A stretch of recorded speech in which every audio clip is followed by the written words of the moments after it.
တပုံစံနဲ့ဖြစ်လာတဲ့ Mobile Legends ရဲ့အသစ်ထွက်တဲ့ Shorty Hero လေးတွေကဲဒီနေ့တော့ Mobile Legends တွေကအသစ်ထွက်လာတဲ့ Hero အသစ် Shorty လေးတွေကိုပြင်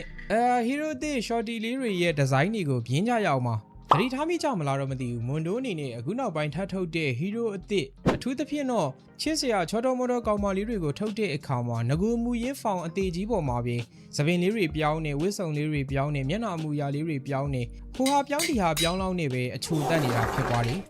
မင်းကလေကွာပြောတာအခြေမြင့်မရှိလိုက်တာဘယ်မလဲသက်တည်လို့မေးလို့ရှင်အခုနောက်ဆုံးထပ်ထွက်မဲ့ New Hero ကိုလီဆိုတဲ့ Hero ကိုကြည့်လို့ရှင်တော်တော်လေးတည်တာပါရီကိုလီမဟုတ်ဘူးရှေ့မှာရုံကထွက်ခဲ့တဲ့ Gay Hero တော်တော်များများကိုယ်တိုင်ကိုကပဲပုံစံလေးတွေကမတိမ်မယိမ်ခတ်ဆင်ဆင်လေးတွေဖြစ်နေတာပါအခုအသစ်ထွက်မဲ့ကိုလီလေးကမြင်လိုက်တာနဲ့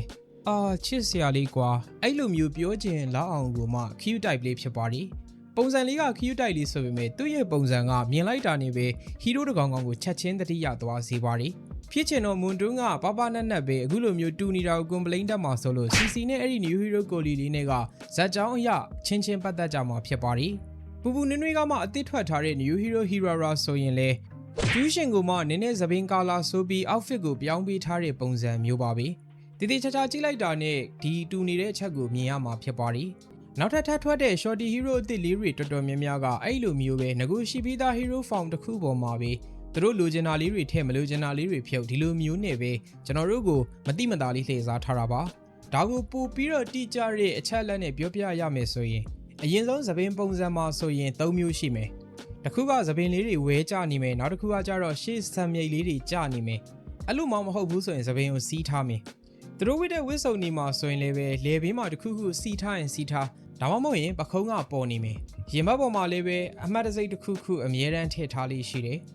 အားလုံးနဲ့ကိုက်ညီနေတဲ့အရာတစ်ခုကကြတော့ထပ်ထုတ်သမျှဇက်ကောင်တွေရဲ့ဇက်လန်းတွေဟာဘလောက်ပဲရှိအများအဖြစ်တော့16နှစ်ဝန်းကျင်လောက်ကောင်းမလေးတွေပဲဖြစ်နေပြီးတော့ပေါင်နံပေါ်လွင်စေမဲ့အောက်ခါဝင်ကားလေးတွေလက်ကဝင်းမှာအလှဆင်ပစ္စည်းတစ်ခုခုတက်ဆင်ထားတာမျိုးတွေရှေးရိတ်အခြေနဲ့တောက်ဖက်နဲ့ဒါမှမဟုတ်အောက်ခံအထူကြီးတွေရှိတဲ့ဖက်နက်တွေဒါမျိုးတွေကိုစီးပေးထားတာတွေ့ရပါလိမ့်မယ်ဘလောက်တောင်မှပုံစံကွက်ထဲကိုရောက်နေလဲဆိုတော့ဒီဘောပြန်နေပြီးကတော့မှတောက်ဖက်နဲ့ကြီးစီးကျင်စီးထားသေးတာပါ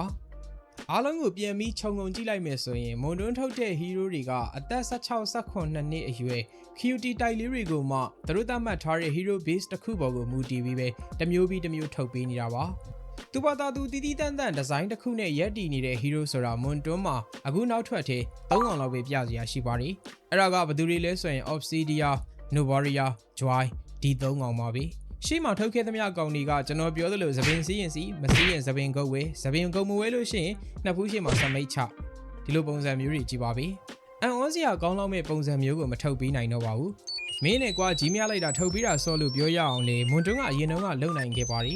Hilda ကြီးဆိုရင်ကြည့်လိုက်ပါဘလောက်တောင်မှထူးခြားနေလေမွန်တွန်းမှာသူနဲ့တူတဲ့ hero မျိုးတောင်မရှိပါဘူးနောက်ပြီးမာချာလို hero မျိုးဒါဆိုရင်လည်း gay hero တွေမှာယောက်ျားကြီးပုံစံဖြစ်နေပေမဲ့ဂိုင်လိုလဲကောင်းတယ်လို့စော့လို့လဲအဆင်ပြေတဲ့ hero မျိုးအနေနဲ့တော်တော်လေး unique ဖြစ်တယ်ပြောရပါမယ် Shorty line လေးတွေထုတ်နေတာကစော့ရတာမျက်စိအေးပြီးတော့စိတ်ချမ်းသာရတယ်ဆိုပေမဲ့ယောက်ျားလေးတွေအတွက်ထုတ်ပြီးတဲ့ hero တွေဖြစ်တဲ့ဂလူးတို့လိုကောင်မျိုးတွေယူဆောင်လိုကောင်မျိုးတွေ main ကလေး hero တွေမှာလည်း unique ဖြစ်တဲ့ type တွေထုတ်လို့ရပါတယ်။ဘာကြောင့်မွန်တွန်းကဒီလိုမျိုး found တစ်ခုရဲ့ပုံမှာမူတည်ပြီးပဲထုတ်နေရတာလေဆိုတာတကယ်ကိုမေးခွန်းထုတ်ချင်စရာပါပဲ။ပရိသတ်တွေကျွန်တော်ပြောတဲ့အချက်ကိုအခုပြောတော့မှသတိထားမိတာလားဟိုးအရင်ကသတိထားမိနေခဲ့လား။ဒီနေ့ဗီဒီယိုလေးကတော့ဒီလောက်ပါပဲ။နောက်ထပ်လည်းနောက်ဗီဒီယိုတွေမှာထပ်ပြီးတော့ပြင်ပေးပါဦးမယ်။ဒီလိုစိတ်ဝင်စားစရာကောင်းတဲ့ Mobile Legends နဲ့ပတ်သက်တဲ့အကြောင်းအရာတွေကိုတင်ဆက်ပေးအောင်ပါမို့လို့ channel လေးကို subscribe လုပ်ဖို့အတွက်လည်းမမေ့ပါနဲ့ဟုတ်။နောက်ဗီဒီယိုမှာအတူတူပြန်ပြင်ကြပါမယ်။